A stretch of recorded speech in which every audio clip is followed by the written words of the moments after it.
Chào tất cả các bạn. Cá mập trắng lớn còn được biết đến với tên gọi cá mập trắng, mũi kim trắng, cái chết trắng, là loài cá mập lớn thuộc họ cá nhám thu. Chúng ta có thể tìm thấy chúng ở vùng nước ven bề mặt của tất cả các đại dương lớn. Mình là Hà Serious, hãy cùng mình khám phá những sự thật thú vị về loài cá mập này nhé. Độ dài và cân nặng. Kích thước của chúng là điều đáng chú ý. Đối với những cá mập cái rất lớn sẽ có chiều dài khoảng 6,1m và nặng khoảng 1905 đến 2268 cân khi trưởng thành. Tuy nhiên cũng có những cá thể nhỏ hơn. Con đực trung bình dài khoảng 3,4 đến 4m và con cái khoảng 4,6 đến 4,9m. Tuổi thọ. Theo nghiên cứu năm 2014, tuổi thọ của loài cá mập trắng này ước tính lên đến 70 năm hoặc nhiều hơn nữa. Và con số này cao hơn so với những ước tính trước đây. Điều đó làm cho loài cá mập này trở thành loài cá sụn sống lâu năm nhất hiện nay. Sâu hơn, nhanh hơn và lâu hơn. Loài cá mập trắng lớn sinh ra để đánh bắt những con mồi lớn và nhanh nhẹn như sư tử biển cùng hải cẩu. Mặc dù chúng có thân hình khổng lồ nhưng lại nhanh nhẹn đến đáng ngờ và có thể bơi cực kỳ nhanh. Thật vậy, chúng có thể đạt tốc độ hơn 25 cây số trên giờ trong những lần bứt tốc ngắn, thường là khi truy đuổi con mồi. Chúng cũng tiến hành những cuộc di cư khá dài. Chúng ta có thể quan sát thấy loài cá mập này lặn rất sâu, thường đạt độ sâu gần 1.200m trong một lần lặn. Không rõ vì sao chúng lại tiến hành lặn sâu như thế, mặc dù có thể là chúng tìm kiếm những con mồi như mực và các loài sống ở đáy sâu. Tuy nhiên, loài cá mập này cũng phải đánh đổi nhiều vì những lần lặn như vậy có thể tiêu hao nhiều năng lượng. Trong quá trình di cư dài ngày, loài cá trắng lớn này dựa vào chất béo và mỡ được tích trữ trong gan của chúng để nuôi sống cơ thể trong điều kiện ít hoặc không có thức ăn khi phải băng qua những khu vực ít con mồi của đại dương. Những chất béo và lượng mỡ này có thể giúp chúng ngoi lên tốt hơn và có lẽ làm giảm năng lượng cần thiết để bơi qua những quãng đường dài. Ngoài ra, đối với những cá thể lặn xuống sâu rất nhanh thì người ta quan sát thấy rằng chúng dùng hết các nguồn năng lượng nhanh hơn so với những cá thể lặn với tốc độ nhàn nhã hơn. Điều này là minh chứng cho lý thuyết rằng luôn tồn tại một sự đánh đổi nào đó giữa việc bảo tồn các nguồn năng lượng cần thiết và nhanh chóng đến vùng nước sâu hơn. Có lẽ là để tiếp cận con mồi mới càng sớm càng tốt. Môi trường sống.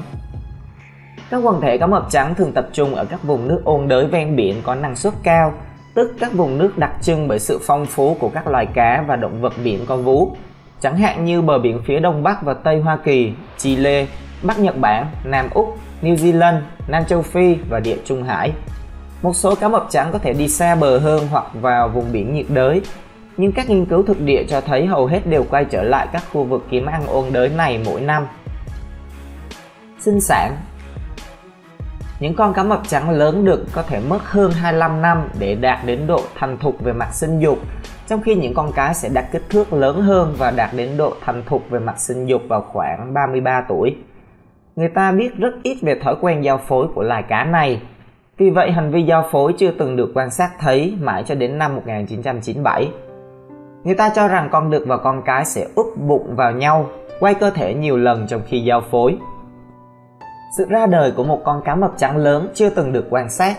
Tuy nhiên, việc kiểm tra những con cái đang mang thai cho thấy rằng chúng đang động dục. Điều này có nghĩa là trứng của chúng sẽ nở bên trong và tiếp tục phát triển trong tử cung trước khi sinh ra những chú cá con sau 11 tháng mang thai. Số cá con nhiều nhất từng được sinh ra bởi một con cái là 14 con. Bộ hàm khỏe mạnh của chúng sẽ bắt đầu phát triển trong tháng đầu tiên và hầu như độc lập ngay từ khi mới sinh. Săn mồi và chế độ ăn. Loài động vật săn mồi có khả năng thích nghi cao. Miệng của chúng có tới 300 chiếc răng hình tam giác. Răng cưa xếp thành nhiều hàng và chúng có khứu giác đặc biệt để phát hiện con mồi. Chúng thậm chí còn có cơ quan có thể cảm nhận được các trường điện từ cực nhỏ do các động vật khác tạo ra. Con mồi của chúng bao gồm các loài cá mập khác, động vật giáp sát, động vật thân mềm và chim biển. Cá mập trắng lớn hơn cũng sẽ săn các loại mồi như sư tử biển, hải cẩu và cá voi có răng nhỏ như cá voi sát thủ. Loài này thậm chí còn được nhìn thấy ăn xác những con cá voi đã chết. Cạnh tranh giành thức ăn. Khi nói đến cách kiếm ăn của cá mập trắng lớn, có một yếu tố rất ít được biết đến nhưng lại rất thú vị. Những con cá mập này không thích tranh giành thức ăn. Hiện tại, mặc dù bản thân mình cũng không muốn phải tranh giành thức ăn với ai, Nhưng nhiều người có thể hơi ngạc nhiên khi biết rằng những chú cá mập trắng lớn này cũng cảm thấy như vậy bởi vì ngoại hình đáng sợ của đồng loại. Tuy nhiên, khi có nhiều hơn một con trong số những con cá mập này ở gần đó và chỉ đủ thức ăn cho một con, chúng có một cuộc thi vẫy đuôi đập nước. Những con cá mập sẽ đập vào mặt nước khi chúng bơi quanh nhau, vì vậy sẽ tạo ra một tia nước về hướng những con cá mập đối diện. Chú cá mập trắng nào đập nước nhiều nhất sẽ giành được bữa ăn. Tập tính xã hội. Cấu trúc và hành vi xã hội của loài cá mập trắng này là một bí ẩn lớn. Thông thường chúng là những kẻ lang thang và đơn độc. Chúng là những con cá tự do dành nhiều thời gian sống một mình. Nhưng khi gặp nhau hoặc bơi theo một nhóm, chúng thường tránh xung đột và tranh giành quyền thống trị. Tuy nhiên, có những nơi chẳng hạn như vùng biển quanh châu Phi, nơi cá mập trắng lớn thể hiện một hệ thống phân cấp rõ ràng. Con cái có xu hướng lấn át con đực và những con cá mập lớn hơn lại lấn át những con nhỏ hơn. Cá mập đã sinh sống tại đây dường như chiếm ưu thế hơn những con mới đến, và để thể hiện sức mạnh, những con cá mập có ưu thế hơn có thể thực hiện những lần cắn cảnh báo để những con khác phải phục tùng. Cũng như nhiều loài động vật ăn thịt khác, hiện tượng ăn thịt đồng loại vẫn xảy ra, mặc dù người ta nghĩ rằng đây là một trường hợp hiếm thấy. Tấn công con người. Ở những khu vực sinh sống phổ biến nhất, cá mập trắng là nguyên nhân gây ra nhiều vụ tấn công vô cớ và đôi khi gây tử vong đối với những người bơi lội, thợ lặn, người lướt sóng, người chèo thuyền kayak và thậm chí cả thuyền nhỏ. Một con cá mập trắng có xu hướng cắn nạn nhân là con người chỉ một nhát và sau đó rút lui. Tuy nhiên, trong nhiều trường hợp cá mập không quay lại để cắn lần thứ hai. Nếu nạn nhân bị cắn với vết thương nhẹ, họ có thể có thời gian để tìm kiếm sự an toàn. Tuy nhiên, trong tình huống vết cắn lớn làm tổn thương đến mô và các cơ quan nghiêm trọng, có thể sẽ dẫn đến tử vong.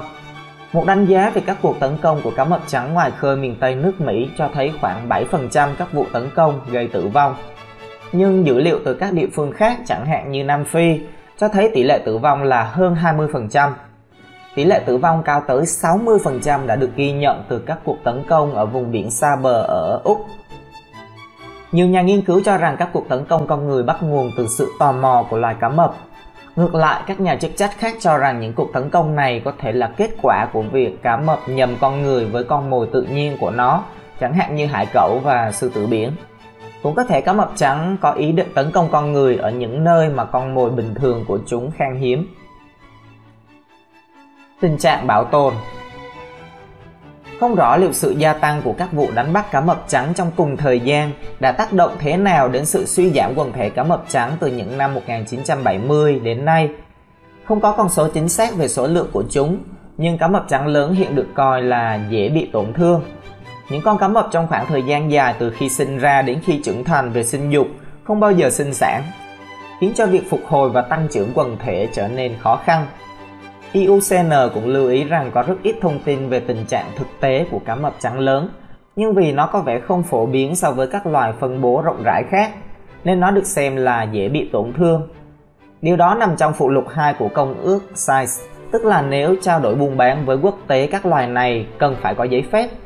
Kể từ tháng 3 năm 2010, nó cũng đã được đưa vào phụ lục 1 của biên bản lưu ý về cá mập di cư CMS, nhằm nỗ lực tăng cường sự hiểu biết và phối hợp quốc tế để bảo vệ một số loài cá mập di cư. Một nghiên cứu vào tháng 2 năm 2010 của Barbara Bullock thuộc Đại học Stanford đã ước tính số lượng cá mập trắng lớn trên thế giới thấp hơn 3.500 cá thể, khiến loài này dễ bị tuyệt chủng hơn hổ. Loài cũng có số lượng tương tự. Theo một nghiên cứu khác từ năm 2014 của George H. Burgess, Bảo tàng lịch sử tự nhiên Florida, Đại học Florida, có khoảng 2.000 con cá mập trắng lớn gần bờ biển California, cao gấp 10 lần so với ước tính trước đó là 219 con của Barbara Bullock. Các ngư dân nhắm đến nhiều loài cá mập vì hàm, răng và vây của chúng, cũng như các trò chơi liên quan đến cá nói chung. Tuy nhiên, cá mập trắng lớn hiếm khi là đối tượng đánh bắt thương mại, mặc dù thịt của nó được coi là có giá trị. Nếu như chúng tình cờ bị bắt, ví dụ như ở một số tàu hàng ở Địa Trung Hải, thì sẽ bị bán một cách giả mạo như là cá mập chó.